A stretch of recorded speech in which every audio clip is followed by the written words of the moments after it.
अपना ध्यान देश की तरक्की पर लगाइए, देश को आगे बढ़ाने पर लगाइए। बेटी बेटी होती है, हिंदू की हो, मुसलमान की हो, सिख की हो, ईसाई की हो, उसकी इज्जत के साथ खिलवाड़ मत कीजिए, गुंडागर्दी मत कीजिए। आप तय करने वाले कोई नहीं होते। कौन क्या पहनेगा, कौन क्या खाएगा, कौन क्या कैसे रहेगा। आपने मुझे इस बजट पे अपनी बात कहने का मौका दिया।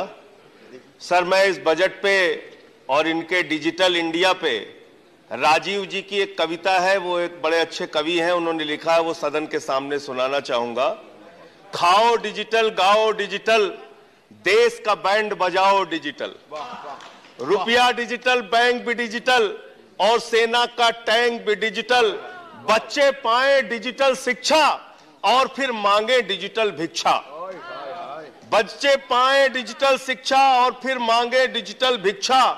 डिजिटल डॉक्टर, डिजिटल गोली, डिजिटल ईद और डिजिटल होली, डिजिटल सड़क पर डिजिटल कार, डिजिटल संसद और सरकार, डिजिटल खेत में करो किसानी, डिजिटल खाद और डिजिटल पानी, डिजिटल दूध और डिजिटल गाय, डिजिटल चीनी, डिजिटल चाय, भर के खाओ डिजिटल रोटी और फिर कर दो डिजिटल पोटी। ये इस बजट के बारे में एक कवि की प्रतिक्रिया है मान्यवर।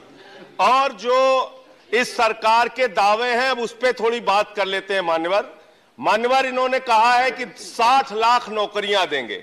मैं पूछना चाहता हूं, आपने तो स्वयं स्वीकार कर लिया, पहले तो आप 2-2 करोड़ करके लोगों को मूर्ख बनाते रहे और अब आप खुद स्वीकार कर रहे हैं कि 2 करोड़ आपके बस की नहीं है। अब आप 60 लाख नौकरियां देने की बात कह रहे हैं। और आप नौकरियां कैसे दे रहे हैं नौजवानों को मान्यवर?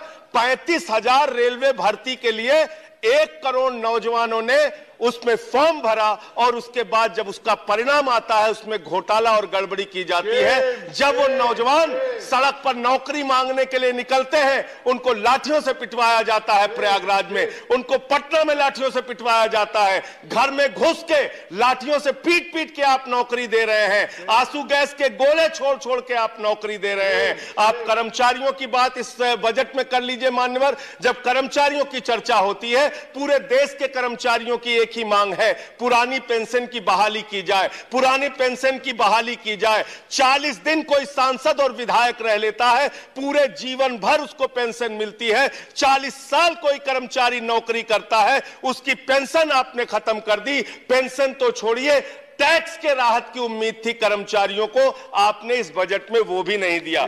इसके साथ साथ मान्यवर, आपने इस बजट में किया क्या है?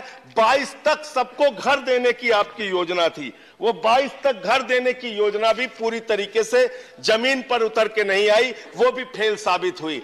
जब आपसे पूछा जाता है सरकार की उपलब्धि क्या है, सरकार की आमदनी क्या है, आप सीना ठोक के कहते हैं अरे हमने तो आमदनी बढ़ा दी, देश का एयरपोर्ट बेच दिया। फिर आपसे पूछा जाता है कुछ आमदनी बढ़ी क्या सरकार की, कहते हैं हाँ बिल्कुल बढ़ा दी, steel authority of India limited बेच दिया, कोल इंडिया बेच दिया, बीपीसीएल बेच दिया, LIC बेच दिया, बैंक बेच दिया, पोर्ट बेच दिया, सब कुछ बेचने का काम किया। ये आपका मेक इन इंडिया है, ये आपका डिजिटल इंडिया। मानवर, मैं खत्म कर रहा हूं मानवर। मैं मनरेगा की आप बड़ी पीठ थपथपाते हैं अपनी। मनरेगा की चर्चा बहुत होती है, मनरेगा का बजट आपने खत्म कर दिया, खाद की सब्सिडी आपने कम कर दी। इसका मतलब जो गरीबों को अन्न देने की योजना है वो भी योजना एकमात्र आपकी दिखावा है और मार्च के बाद गरीबों को अनाज हिंदुस्तान में मिलना बंद हो जाएगा।